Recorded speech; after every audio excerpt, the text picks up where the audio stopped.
don't make them like they used to, and that is a fact. Whoop, slipped over. It did get wrote off at one point. I reckon I'm due a cup of tea. Hello cowboys and cowgirls, how are we all doing on this beautiful day? I have something a little bit exciting for you. We've got a big job on, but before that, Dad came to me a minute ago and was like, you know what? We've got a spare hour this afternoon. Shall we get the scraper tractor out and do a bit of scraping and a bit of cleaning up and a brush up and whatever else? And I was like, yes, I love a clean up. And Dad has got the old Fordson Dexta out, which I know is a massive treat that loads of you want to see working. So, without further ado, let's get this thing rolling.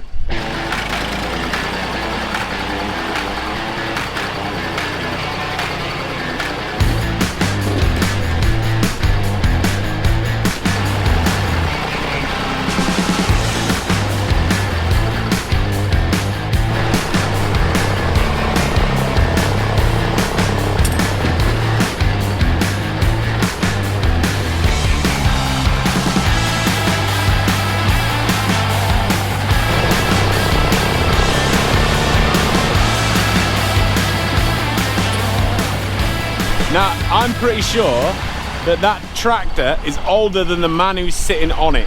I'm not sure if that is correct, but I think the Dexta is like a 1958 or something like that. It's quite old. Dad will be able to tell you, and Dad is not that old. He's not as old as that. That's a true like testament to time, and the thing still works and it starts up straight away. It's a brilliant bit of kit. You don't get tractors like that nowadays. They don't make them like they used to, and that is a fact. I wanted to get my drone up and like fly it around and do all that kind of stuff and do some really cool shots of it, but after the crash that I did in last week's video when the cows came, I fixed the blades, or what I thought I'd fixed the blades, and as soon as you put it up, it just crashes again. So I'm not sure what's up with that. We're gonna really need to work that one out. But he's getting caught up with me now, so I'm gonna just jump on here and push up that muck into the heap for him, get it out of the way.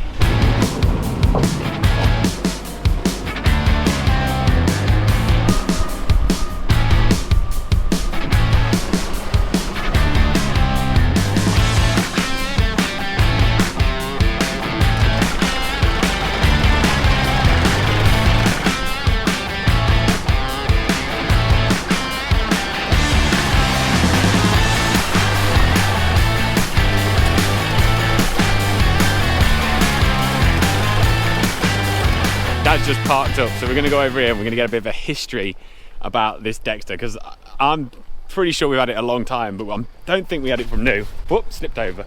He's just letting the bulls out. Oh, look at his step as well. That step, look at that. That's done exactly what it's supposed to do.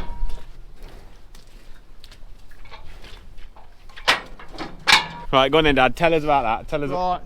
Right, Dad bought it used, and I think it's a 1959 house, 58. I can't quite remember. I found we out looking at Dad isn't that old. I'm not that old, yeah. I might look it, but I'm not that old. Just not wearing well. It was a good friend of my Dad's. For all those that might know him, he was the chap that did the milk rounds around Kirby Muxlow. He swapped it into East Midland Farmers and bought a John Deere, I think it was a 1620, that when he retired, it did up.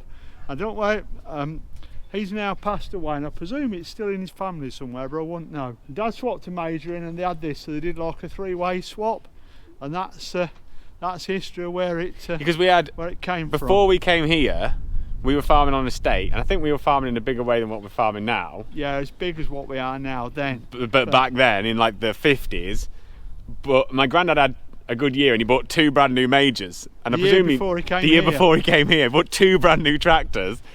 But there was like 4 cows bought a new tractor back then. Obviously 4 cows don't buy a new tractor. You wouldn't even buy a new tractor with 40 cows. So he had 2 brand new Majors, and then he bought them here, and obviously that's what he swapped in when he bought the Dexta. Them in for this, yeah. But this was, at the time, when he bought this, it was a lot smaller than what it is now. So he kind of like downsized, I guess. It did get wrote off at one point. When we had silage underneath the barns. It's like in those double Dutch barns that you can see there. The big double Dutch barn, which is like the middle yard of cows. And if those of you watch a lot, you'll know where the middle yard is. Yeah, there were a bale elevator ran across the roof, and they used to stack little square bales on top of the silage in there. And where it went up, it was low, and you couldn't get under it with a tractor with a cab on. And chap that worked for us were rolling the silage one Saturday morning with the Dexta underneath the elevator, and it's got the double clutch, and it's got well, it had an R clip in the pin to so you could swap the clutch over, and the grass pulled the R clip out. When he put his foot on the clutch, nothing happened. He jumped clear and the tractor went off the end of the silage pit. Luckily it got the roll frame on, but that was folded down, but it left two holes in the concrete where it went in. Well, how high would that have been? How old would the Like 10 foot? Oh, been 8 foot, I bet it dropped. Oh God, you wouldn't want to fall. You wouldn't be sat on there when it went over the top, would you? It landed upside down, and Dad bought it back off the insurance because the insurance wouldn't stand it to be rebuilt because they said about it running, but Bill swore blind that it had stopped before it went over the end. He says it just stopped and crept over the end, so he knew it hadn't been running while it were upside down. Steering wheel's still the original, it never did that. Yeah, because it's like a plastic steering wheel. They're supposed to get pretty brittle. You can soon break that thing. No power steering on this either, kids. This is a proper tractor. Yeah, aircon's brilliant in the winter. Yeah, to be fair, it doesn't steam up. The glass doesn't steam up, does it? It ain't much good in the summer, but it's brilliant in the winter. Good. I mean, when I was a kid and I used to scrape up on this, well, as a kid, 13-year-old kid, and I used to come home from school and I used to scrape up, obviously. It like jumps the gears, and if you look on these gears here, there's like a bit of a cracked housing. I presume that might be from when it fell. We used to have these are loose. You used to have to take the bolts out, bolts, and then like get the selectors and put the selectors in the right place, and then put the gear stick back in to get it to actually move, because it used to just jump and then you couldn't do anything. It's a proper old tractor. You don't get many tractors that are what? Nearly 70 years old. Is that right? Is the math right on that? Yeah. Nearly 70 years old and still working on farm. Our John Deere, what was that, the 6125R? That's like a 2014. So that's 10 years old. Nothing breaks down more than this. It's a great tractor. I think it's on Fergie back wheels as well now. Yeah, because they have different back wheels. These have got like massive Ferguson back wheels. And I think the rims have got wrecked one thing or other, something or other. And Dad bought some Fergie back wheels from somewhere other and put on it. It'd be nice to like do it up, but I also quite like that. I quite like that it's old and does the work still. I'd rather it kind of be like that and working than sat in a shed all nice and fancy. We have still got the loader for it up the shed. Yeah, we do. We have got a loader because of the brackets. You imagine having the muck cows out with that. We've got the proper brackets on and the loader up in the top barn, and the bucket is tiny. It just must be a hell of a job. Yeah. And it's got no power steering, so the weight on the front wheels and then trying to, oh my God. Muscles like Popeye. Yeah, this is why farmers aren't as fit as they used to be, because they used to actually have to do something back in the day. I don't know what you guys think, but stories like that are just so cool. I catch myself wondering how many of those stories have got lost because people have sold kit or people have passed away or whatever it might be, and those stories have just disappeared off into the oblivion. There's just such a majesty to the story, and I like the idea of keeping that Dexta running on our farm. It's almost like if you keep that going, the stories live with it, and once it dies or once it's lost or it's buried in some nettles at the back of the yard somewhere, like a lot of this old kit is, those stories are lost too. And I just think it's really cool. It was really nice of Dad to be able to tell those stories, because I didn't know it, but now we've got it on video, everyone will know it, and that story can like live on. I just think that's super cool. I think it's really good. Bit of a different day today. It is now chucking it down, but considering we're on the subject of silage pits and falling off, we've got a bit of a job on our hand, because you might have remembered I was saying about this pillar we've got just there.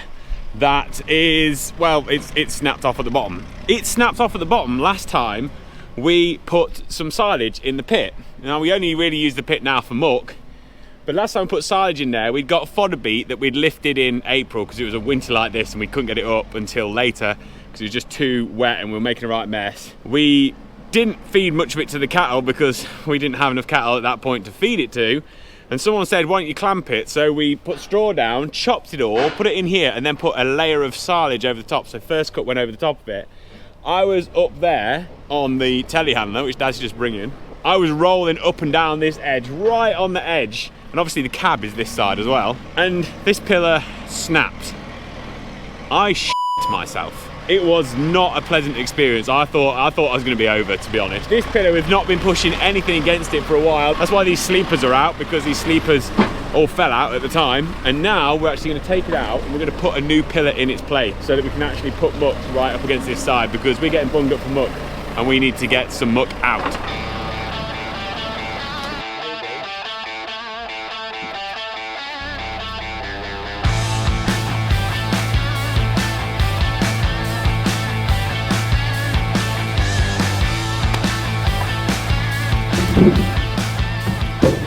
Right, so we've lifted all of these sleepers out now. As you can see, we've got a big hole, but this is the problem. Look at that crack down there. And it must be cracked along here as well, because look at this. It shouldn't do that. As well, one super interesting thing, look at how this silage effluent has eaten this concrete, because I think this was probably put up in the 70s. My granddad put this up, I think. But look at that. That's where the concrete used to be, and that's where the concrete is now, all the way down there. The silage effluent's ate like 2 inches of concrete at least. My granddad was tight with concrete, so there's probably only about 2 inches left at that rate. So we're gonna have to cut a square out around this, and then try and pull it out or dig it out or whatever. So we're gonna clean up, angle grind a square, knock it up, and see if we can get this post out. We have got another post up the yard to replace this with, which is like a thicker steel. It's slightly narrower, but it's a thicker, stronger post. This decent bit that we've got all here, we can just keep that for some gate posts or something. It's going in where you couldn't get through the big cattle trailer. We try putting it through crossways. Okay, yeah, so then we have got a job for it. So yeah, up by the house where those new cows are, there's a gateway there. And I went through it, and I managed to, with a big cattle trailer, the beef bus, and I managed to like take the wall down. So we're going to shorten the wall, and we're going to use this. 8 foot wide trailer, 15-foot gate. On a bend. It's on a bend. Yeah, it is now. Well, yeah, it is now. So yeah, I broke that. So we're gonna cut the wall, and then sort of take about 6 foot of the wall away, and we'll use that for the end piece. As well, it'll make bedding the yard a little bit easier, because you can't bed the end very well, because you can't drive straight along the front. So that's why I knocked it down. I was being more convenient than anything else. I was giving Dad a hint. I was being helpful, that's how I'm going to put it.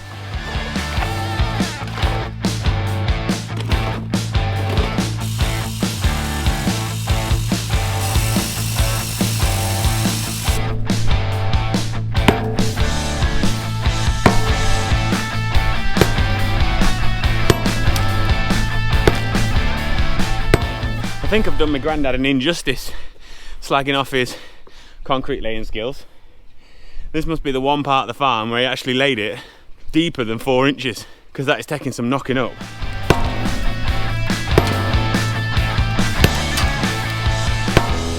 Right, so we have given up swinging the sledgehammer. It is just not going to happen. So we've got the big guns in. We've got Finley and we've got a jackhammer, because that concrete is thicker than we thought it was going to be. Grandad is up Peckleton Churchyard laughing his head off at us right now, because we've got a big job on our hands.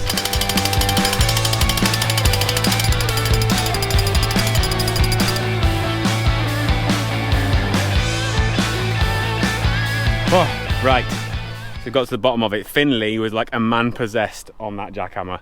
He did not let anyone have a go at it. I got the odd little turn, but he was absolutely awesome on there. He's like 13 years old, and he just smashed it. Proper worked hard. We've got there in the end, which is good. As you can tell, I am absolutely boiling. It seems like what they've done is, when they've put this up, and now Dad's thinking, oh yeah, that makes sense, is they've dug the holes, pushed the post in, I don't know, like a foot or whatever, and then created a well and just filled it. Just filled the well with concrete, and it's just solid concrete up to the top.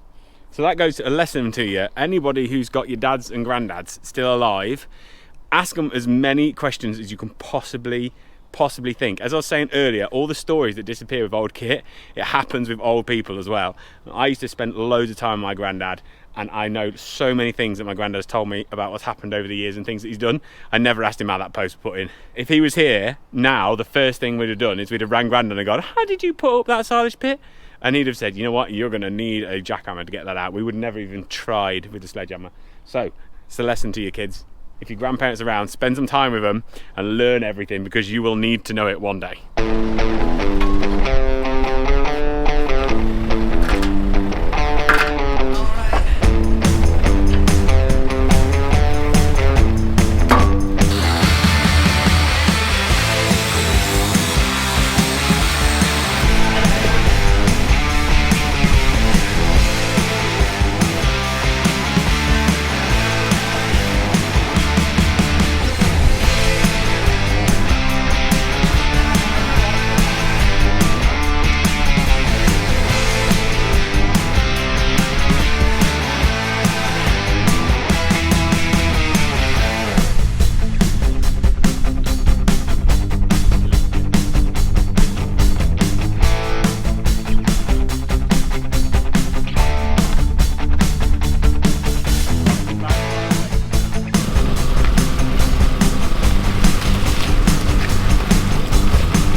we've got that all concreted in nicely.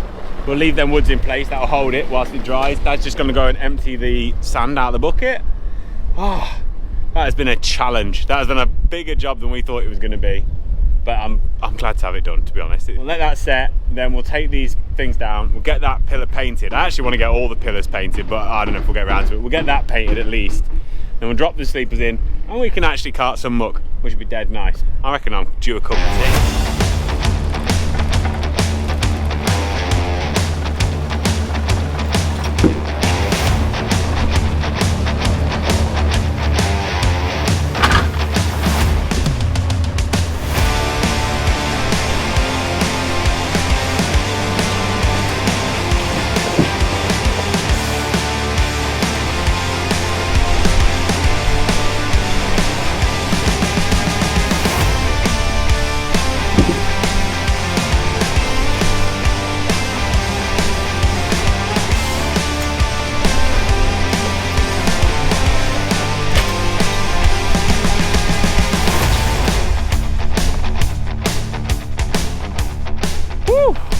There we go. Looks so much better already. I'm really pleased with it. I came yesterday and painted the pillars, and Dad was like, oh, just paint the pillar here so that it's painted and then we can do the others. And I got a little bit carried away and I just did all of them. But it looks a lot better. I did the back as well. And then we were just putting them in, and there's that little thing there for holding the gate, and we were like, oh, I think it's the fourth one up. And we kind of did a bit of maths and worked out it was the fourth one up. We were wrong. It was the fifth one up, so I'm gonna have to take the coach bolts out and redo that, but whatever, it's not the end of the world. Oh God, it's a good job done. Dad can crack on and get a bit of muck out now. I've still got some hedge cutting to do, so we can actually go and get on with something. It just feels like we're getting somewhere, which is nice. Anyway, that is it for another day. Thank you very much for watching. Look after yourselves, whatever you get up to this weekend. Have a great one, and I will see you in a very little bit. Ta-da!